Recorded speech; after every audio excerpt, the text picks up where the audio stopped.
नमस्कार मित्रमैत्रिणींनो, एव्हरीथिंग या चॅनलमध्ये आपल्या सर्वांचे खूप खूप स्वागत आहे. मित्रमैत्रिणींनो, दत्त जयंती जवळ आलेली आहे. आज आपण दत्त जयंतीबद्दल विशेष माहिती पाहणार आहोत. दत्त संप्रदायाचा प्रभाव महाराष्ट्र आणि कर्नाटक या राज्यांमध्ये मोठ्या प्रमाणावर पाहायला मिळतो. त्या मानाने भारताच्या इतर भागात दत्तभक्ती इतक्या मोठ्या प्रमाणावर दिसत नाही. महाराष्ट्र तर दत्तभक्ती एवढी खोलवर रुजली आहे की दत्तात्रयांची मंदिरे आपापल्या गावोगावी आणि शहरामध्ये तर रस्ते दिसतात. अत्यंत लोकप्रिय असा हा संप्रदाय असून या संप्रदायामध्ये दत्तात्रया इतकेच महत्व त्या संप्रदायातील अधिकारी व्यक्तींना आणि गुरु शिष्य परंपरेला पण आहे. थोर महात्मे आणि अवतार पुरुष यांची मांदी आलीच आपल्याला या इथे पाहायला मिळते. श्रीपाद श्री वल्लभ नृसिंह सरस्वती, अक्कलकोटचे स्वामी समर्थ, वासुदेवानंद सरस्वती अर्थात टेंबे स्वामी अशा अत्यंत उच्च कोटीच्या साधकांमुळे हा संप्रदाय खूप मोठ्या प्रमाणावर जनमानसात रुजला गेला. योग मार्गाने परमात्म्यांची प्राप्ती हे या संप्रदायाचे ध्येय दिसते. श्रीपाद श्री वल्लभ नृसिंह सरस्वती, अक्कलकोटचे स्वामी समर्थ, वासुदेवानंद सरस्वती अर्थात टेंबे स्वामी अशा या अत्यंत उच्च कोटीच्या साधकांमुळे हा संप्रदाय खूप मोठ्या प्रमाणावर जनमानसात रुजला गेला. योग मार्गाने परमात्म्यांची प्राप्ती हे या संप्रदायाचे ध्येय दिसते. वेगवेगळे चमत्कार, भूतपिशाच, पीडाहरण या गोष्टी तर या संप्रदायाचे अविभाज्य घटकच झाले आहेत. दत्तांच्या मूर्ती एवढेच या संप्रदायात दत्ताच्या पादुकांनाही मोठे महत्व आहे. अनेक मंदिरांमध्ये फक्त दत्त पादुकांची पूजा केली जाते. गिरनार पर्वत, पिठापूर, कुरवपूर, गाणगापूर, अक्कलकोट, नरसोबाची वाडी, औदुंबर ही स्थाने म्हणजे तर दत्त संप्रदायांची तीर्थक्षेत्र आहेत. अनेक जण अनेक वेळा या ठिकाणी दर्शनाला जाऊन येतात. परंतु या स्थानासोबतच महाराष्ट्रात आणि नजीकच्या प्रदेशात काहीशी निराळी काही वैशिष्ट्य असलेली दत्त स्थाने सुद्धा आहेत. यातील काही स्थाने ही या संप्रदायातील अधिकारी व्यक्तींमुळे महत्वाची आहेत, तर काही स्थाने हे तिथल्या रूढी परंपरा यामुळे काही विशेष महत्वाचे आहेत. महाराष्ट्र आणि त्याच्या आजूबाजूच्या प्रदेशामध्ये जरी दत्त संप्रदाय दिसत असला तरी सुद्धा आश्चर्यकारक गोष्ट ही आहे की नेपाळच्या भटगाव अथवा भक्तपूर इथे सुद्धा दत्तात्रयांचे मंदिर आणि उपासना आढळते. चित्रकूटाजवळील अनुसया पर्वत ही दत्तात्रयांची जन्मभूमी असल्याचे स्थानिक लोक मानतात. तसेच येथील एकमुखी आणि द्विभुज असे दत्तस्थान हे दत्तात्रयांचे आद्य स्वरूप म्हणून नेपाळमध्ये पूजले जाते. इतक्या लांबपर्यंत हा संप्रदाय आणि ही उपासना गेली हे सुद्धा या संप्रदायातील चमत्कारा इतकेच नवलायचे आहे. हिंदू आणि मुसलमान अशा दोन्ही धर्मांमध्ये भक्त मंडळी असलेला बहुधा हा एकमेव संप्रदाय असेल. म्हणूनच विजापूरला आपल्याला इब्राहिम आलिशाह यांनी बांधलेले दत्त मंदिर पाहायला मिळते आणि त्याचा संदर्भ थेट गुरुचरित्रात सापडतो. महाराष्ट्राच्या भटकंतीमध्ये जागोजागी आपल्याला दत्त मंदिरे आढळतात. या प्रत्येक ठिकाणाशी काही ना काही कथा निगडीत असते, कोणता तरी चमत्कार निगडीत असतो आणि अनेक ठिकाणी ही कोणा सत्पुरुषाच्या वास्तव्यामुळे अत्यंत कडक आणि जागृत झालेली दिसतात. अनुसयाला बहुधा सोपा आणि सर्वसामान्यांचा अत्यंत जिव्हाळ्यांना त्यांना अगदी आपलासा वाटणारा हा असा संप्रदाय असून या संप्रदायातील आगळी वेगळी स्थाने जी मुद्दाम पाहिली जात नाहीत त्याचा काहीसा घाडोळा इथे घेतलेला आहे. या ठिकाणच्या जवळपास आपण बरेचदा गेलेलो असतो, परंतु हे ठिकाण काहीसे बघण्याजोगे आहे हे लक्षात येत नाही.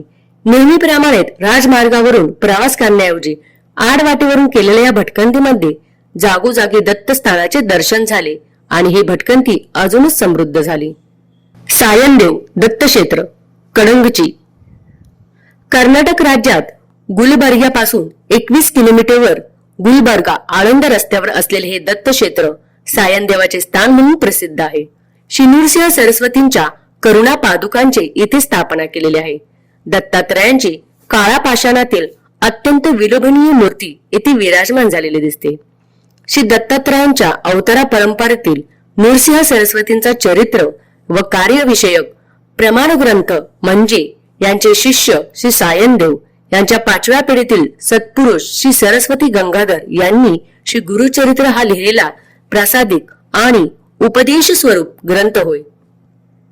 सायनदेव हे कडगंचीचे असल्यामुळे श्री सरस्वती गंगाधर यांनी हा ग्रंथ कडंगची इथेच लिहिला.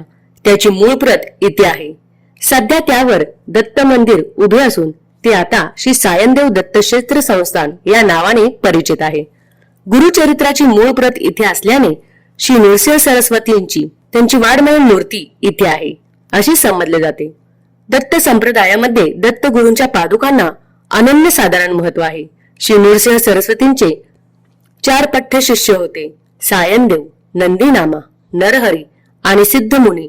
नृसिंह सरस्वतींच्या पादुका सायनदेव यांना पूजेसाठी मिळाल्या होत्या. सायनदेव यांच्या कडंगची येथील घरी त्यांच्या वंशजांनी सुद्धा त्या जतन करून ठेवल्या होत्या. त्यांनाच करुणा पादुका असे म्हणतात. देवस्थानातील दत्तात्रयांच्या मूर्तीजवळ या पादुका ठेवलेल्या आहेत. सायनदेवाच्या राहत्या घराचे पुनर्जीवन करून तिथे सध्याचे सायनदेव दत्तक्षेत्र संस्थान झाले आहे. श्री शिवशरणप्पा मादगोड यांनी अपार कष्ट करून या देवस्थानाचा जीर्णोद्धार केला आहे. जवळच असलेल्या गाणगापूर निर्गुण पादुका आणि कडगमची येथे असलेली श्री गुरुचरित्रांची मूळ प्रत त्यामुळे ही दोन्ही ठिकाणे दत्त संप्रदायामध्ये महत्वाची ठरली आहेत. दत्त जयंतीच्या निमित्ताने कडंगची कस्तुरी स्मरणिका दरवर्षी येथे प्रकाशित केली जाते. संस्थांची गोशाळा असून भक्तांसाठी यात्री निवासांची सोय इथे आहे. दत्तात्रयांचे भिक्षाटन स्थान कोल्हापूर. 3.5 शक्तिपीठांपैकी कोल्हापुरी अर्धे शक्तिपीठ आहे. श्री दत्तात्रय यांच्या स्थानी भिक्षा मागण्यासाठी नेमाने येत असत असे मानले जाते. दत्तात्रयांचे अंशावतार मानले गेलेले कुंभार स्वामी यांनी हे स्थळ आपल्या अवतार कार्यासाठी निवडले होते. स्वामींचा निवास असलेल्या कुंभार गल्लीमध्ये सुंदर असे दत्त मंदिर आहे. या मंदिरात गेलेल्या व्यक्तीला हमखास मनशांती लाभते असे सांगितले जाते. इथे दत्त जयंती, कुंभार स्वामी जयंती, पुण्यतिथी इत्यादी उत्सव समारंभ साजरे होत असतात. भिक्षालिंग स्थान या नावाचे अजून एक दत्त मंदिर कोल्हापुरात आहे. वेशी जवळचे हे स्थान देखील जागृत असल्याचे सांगतात. कोल्हापूर पासून 4 किलोमीटरवर प्रयाग नावाच्या तीर्थस्थानी दत्ताच्या पादुका असून हे एक अत्यंत पवित्र ठिकाण मानले गेलेले आहे. माणिकनगर. सदानंद स्वामी, शिवराम स्वामी, पूर्णानंद स्वामी अशा अनेक संतांच्या वास्तवाने पुनीत झालेला जयशिंगपेठ आणि हुमनाबाद परिसरात दत्तात्रयांचे 4थे अवतार मानण्यात आलेल्या श्री माणिक प्रभूंचा जन्म झाला. हैदराबाद मधील कल्याण या गावात मनोहर माणिक आणि बायादेवी यांच्या पोटी माणिक प्रभूंचा जन्म झाला. बिदर तालुक्यातील हुमनाबाद या तालुक्याच्या ठिकाणपासून फक्त 1 किलोमीटरवर असलेले हे क्षेत्र दत्त भक्तांमध्ये अत्यंत प्रसिद्ध आहे. हुमनाबाद जवळ 2 ओढ्यांच्या संगमावर वसलेले माणिकनगर हे त्यांच्याच कृपेचे फळ होय. मार्गशीर्ष शुद्ध दशमी शके 1787 मध्ये त्यांनी समाधी घेतली. अहमदाबाद येथील बाबा त्रिदेवी महाराज या सिद्ध पुरुषास माणिक प्रभूंचा साक्षात्कार आणि दर्शन या क्षेत्री घडले असे सांगतात. त्याचप्रमाणे हम्पी मठ आणि शृंगेरी मठाच्या शंकराचार्यांचा एकदा वर्चस्वावरून वाद झाला. कोणते पीठ सर्वोच्च आणि कोणते पीठ दुय्यम यावरून तो वाद होता. दोन्ही शंकराचार्यांचा श्री माणिक प्रभूंवर विश्वास होता आणि त्यांनी यामध्ये मध्यस्थी करावी अशी इच्छा होती. त्यानुसार श्री माणिक प्रभूंनी योग्य ती मध्यस्थी करून हा वाद कायमचा मिटवला आणि दोन्ही पीठांना एक नियमावली घालून दिली जी आजही पाळली जाते. 1857च्या स्वातंत्र्य संग्रामाच्या वेळी नानासाहेब पेशव्यांनी आपला खास माणूस रंगराव यांना श्री माणिक प्रभूंच्या दर्शनासाठी आणि त्यांच्या या उठावाला आशीर्वाद मिळवण्यासाठी पाठवला होता. दत्त जयंती हा येथील मुख्य उत्सव आहे. तशीच माणिक प्रभूंची जयंती आणि पुण्यतिथी इथे मोठ्या उत्साहामध्ये साजरी केली जाते. हुमनाबाद हे पुणे हैदराबाद महामार्गावर आणि बिदर बंगळूर राज्य मार्गावर वसलेले शहर आहे. जवळचे रेल्वे स्टेशन गुलबर्गा असून इथून हुमनाबाद 65 किलोमीटर अंतरावर आहे. देवस्थानातर्फे नित्य अन्नदान सेवा, शाश्वत सेवा आणि वेद पाठशाळा, संस्कृत पाठशाळा, संगीत विद्यालय, अनाथालय अनेक असे उपक्रम चालवले जातात.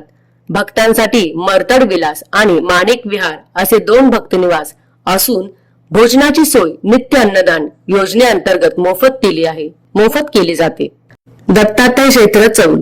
ऐतिहासिक शहर चंपावती नगर म्हणजेच आपली चेऊल अथवा चौल होय. रेवदंड्यापासून जेमतेम 4 ते 5 किलोमीटरवर बसलेले शांत सुंदर चौल, आजूबाजूला भात शेती, कोकणी कौलारू घरे आणि फणसाच्या झाडाची सोबत लाभलेलं टुमदार चौल. पावसाळ्यात पाणी घरात येऊ नये म्हणून इथली घरे एका चौथऱ्यावर बांधलेली आढळतात.